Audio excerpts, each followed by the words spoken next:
Okay, another episode. This is pretty much just going to be a quick status update of where the build is at. Um, I am sorry to disappoint you, but will not be a first start video. So, I learned a couple things on some issues I'm having, or I was having, when I was working on doing the software. So, just to help you guys out, if anybody decides to take on this swap, I'm going to kind of go over what was occurring. So as you can see, I have the ECM and the TCM are removed. They are actually boxed up to go back to the guy who supplied me with the motor. So I bought my motor from a company that basically sells V8s for engine swap projects. So they deal with quite a few motors, and apparently there was a little mix-up on the TCM and the ECM that they sent me, in that they sent me a set from a 2016 Silverado. The motor, they told me, was from a 2018 Silverado, and you know, most of the time that's not a big deal because it's in the same kind of family. But in this instance, if you look back here where I'm pointing, let me see if I can zoom in. You see there's 3 wires going into that sensor. So on the 2016, let me get right there. Okay, so on the 2016 Silverado, that was 4 wires. That is the fuel pressure sensor. The 2016 runs a analog fuel pressure sensor, and the 2017 Plus runs a digital fuel pressure sensor. That plug and the sensor are all attached to this harness that goes to there, which is plugged into my current performance harness. I talked to Current Performance, and they said that just to minimize the complications, because the harness is wired for a 2018 motor, that it would be better to replace the ECM TCM to a 2018 than to replace that harness and that sensor. So in some swap instances, depending on how you are kind of integrating things, typically if you go with like a standalone, which most people that build, you know, drop these motors in, you know, 60s Camaros, and, you know, you're kind of doing a more resto mod type swap project, you can typically just switch out that harness and that sensor and be good to go, because you have a standalone harness. Because I'm integrating this engine into the actual truck wiring, it's just more beneficial for me to actually run the ECU that the harness is designed for. So that's currently where I'm at. I've already contacted the motor supplier. He's fine. He's sending me the new ECM, TCM, and I'll send him back those. And we should be all good from there.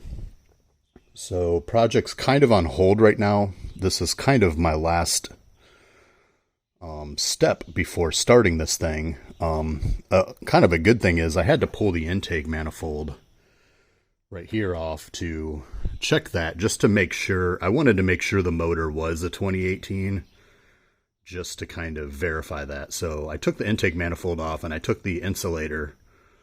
There's like a piece of foam that goes here and kind of protects all those fuel lines. And I found out that the line back here, I believe it's that one, wasn't tight. And from me cycling the key while working with the programming, it was actually activating the fuel pump, and I actually had some fuel leaking out there. So I've tightened that up. Hopefully that fixes it.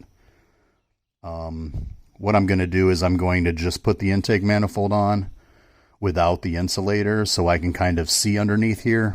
It won't be very clear, but I can stick a mirror and stuff, and, you know, kind of look and see if I've got that all situated.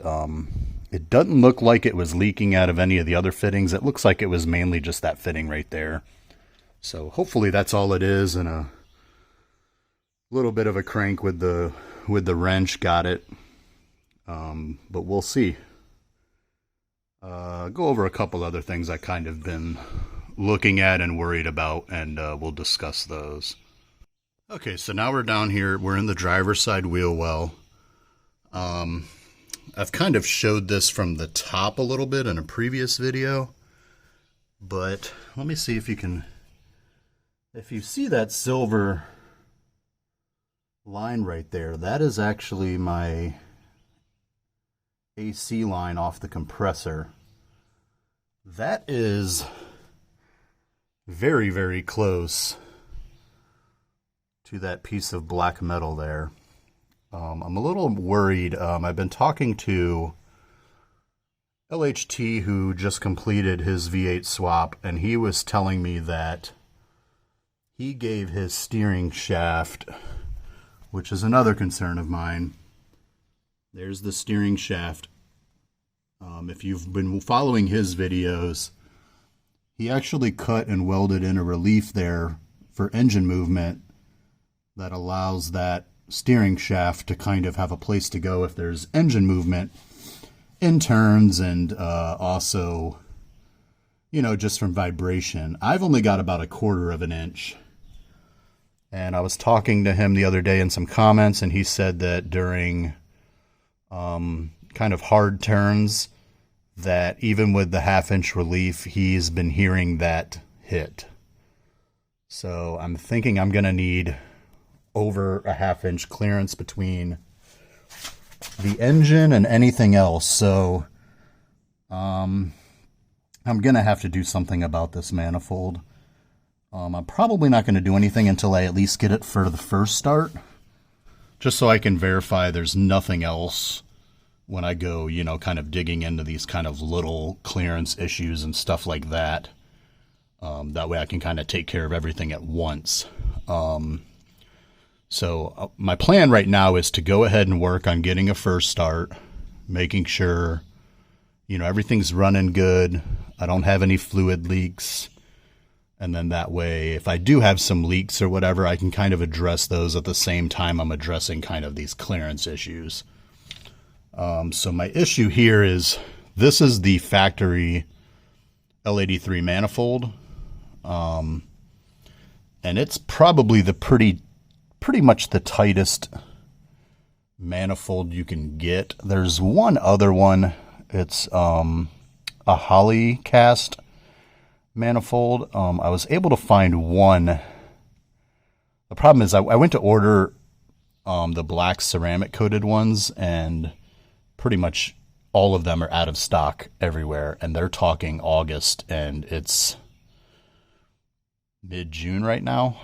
So they're saying mid-August.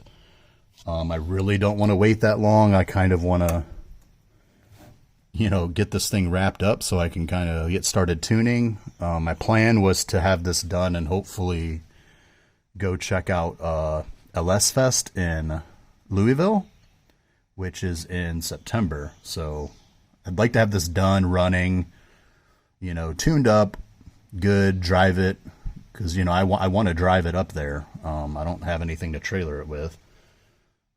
So I ended up finding a set of just the cast ones that aren't coated. There was only 3 in stock.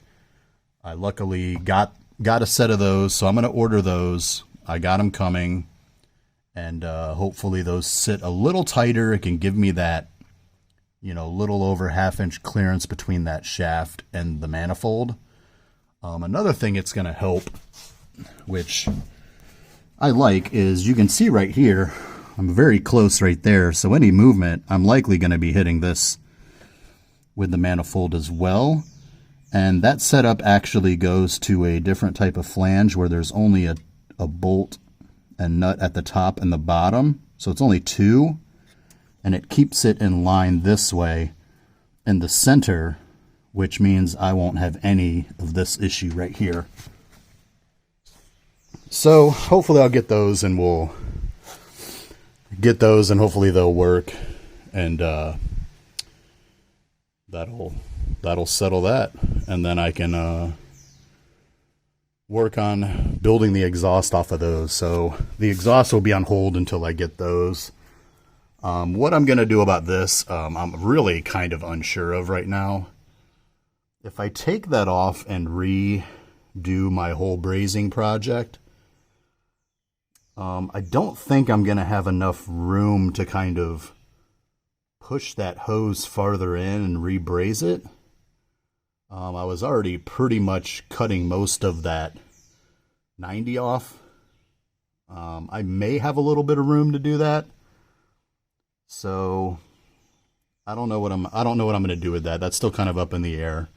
I've been looking at, going to some type of aftermarket manifold that hooks onto the AC compressor, and then I do a different type of line coming off. My main issue with that is I'm not a huge, I don't know a lot about AC systems. I kind of know how they work. I kind of know the general things, and I kind of know the general components, but I have no idea what that thing is. And if I do that type of setup, I will have to delete that. And I'm really not sure what it is. If any of you guys know, please leave a comment, and then I could do some research on how to address that if I do go that route. But yeah, as of right now, I don't know what that is. That's why I'm kind of trying to leave that in with the kind of factory lines. I've already addressed this issue. If I did go aftermarket, I found a fitting that would put this AC pressure sensor in there. So I'm not worried about that. It's more of that I'm concerned about. But yeah, other than that, that's pretty much my two kind of main concerns right now. Hopefully the manifold gets addressed with this manifold I've got coming, and we'll be good there. And then it's just a matter of dealing with the AC system, which we'll see how that goes. If I do have to do something with that, I'll probably retain this fitting, cut off the ferrule, put a new ferrule, recrimp it with a new line, and just kind of redo. Same thing with this one. I'll keep this fitting, cut the ferrule off, recrimp a new hose. I've pretty much got that figured out. It's just a matter of figuring out the manifold and what that kind of bump thing, I don't know what you want to call it. But yeah, that's where we're at. I've got the manifold just kind of sitting here now to kind of just cover the holes. Let's see. I don't think I've had any other questions, but I just kind of wanted to give an update on where things stood. Really wish this video would have been a first start, but that's the nature of how these things go. We're getting close though. I mean, there's not really much left. Once I get these TCU,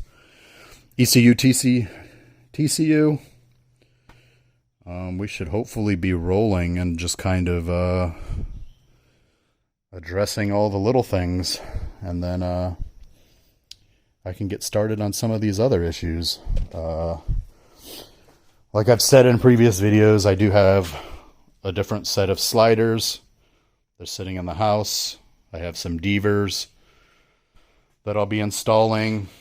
I've got gears also that still need to be installed.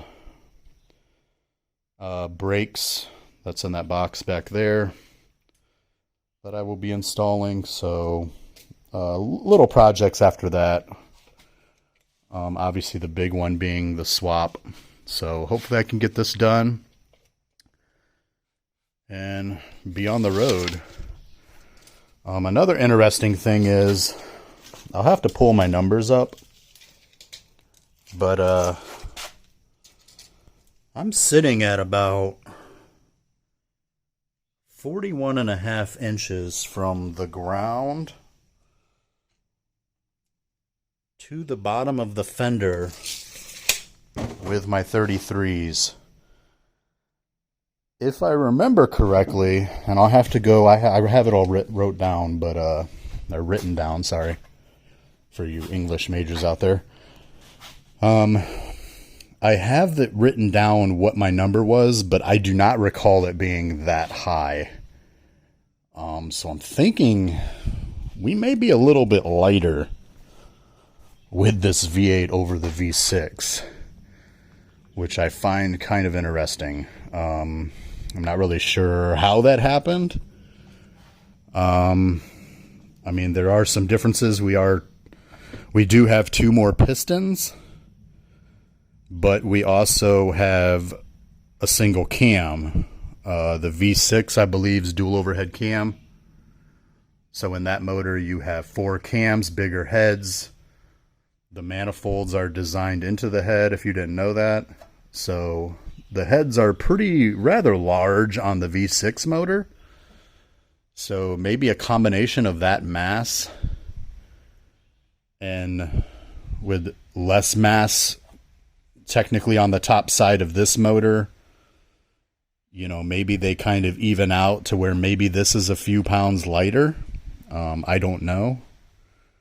We'll figure that out once I get it on the scale and we can kind of see what this thing weighs in relation to a V6, you know, using the factory kind of numbers, and then we'll be kind of ballparking my mods. I know how much my wheels weigh over stock, you know, we can get a general ballpark just to kind of see where we're at.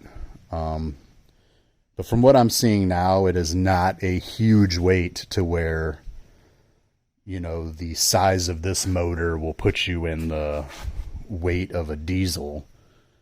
We might actually be in between, which is kind of nice because then, you know, we're not having to redo a huge amount of suspension setup for a massively increase of weight, which will be really nice. But we'll get into that once this thing's done and moving and I can kind of get those numbers and we're kind of fine-tuning the suspension, which I do still intend to do.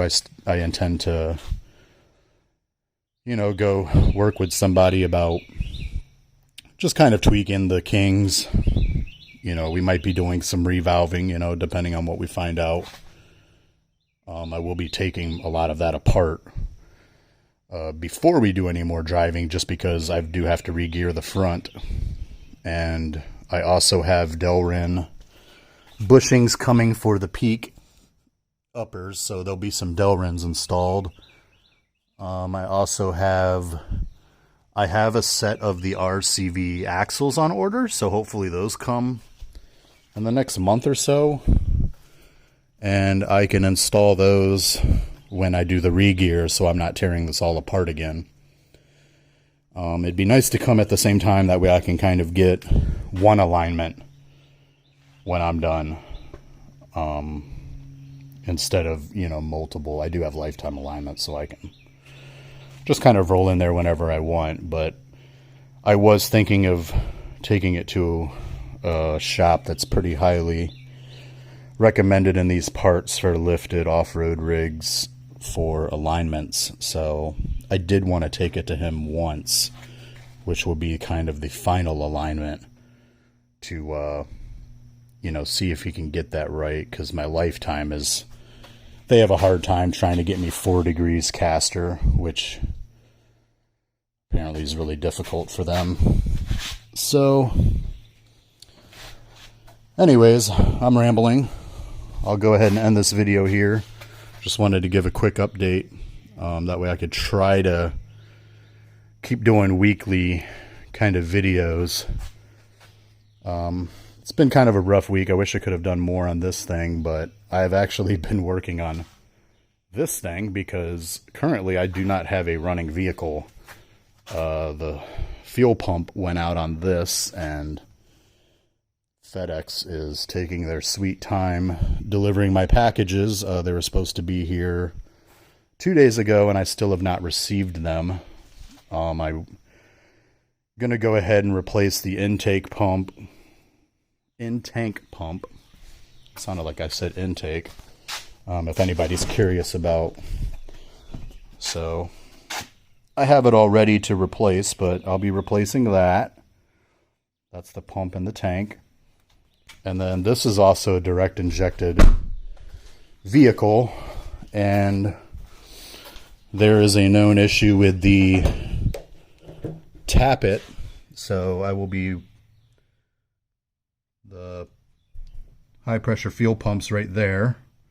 So I'll have to take this cover off, and then we'll be replacing that and the tappet. So this thing has a tappet. Those that aren't familiar with how high pressure fuel pumps work is they run off the cam. So on the truck, when I did the cam swap, I had to put a shim on the high pressure fuel pump, which was back where I had that exposed earlier in the video. The shim was because the cam was ground, and the ground mixed with the shim increases the high pressure fuel pump capacity by, I think it's 22%, somewhere around there, to deliver more fuel into the motor to work with the increase in air from the cam. So the car works the same way. The only difference is the truck is run off of a lifter. So the high pressure fuel pump has its own lifter that works to drive the mechanical pump. It's a mechanical pump.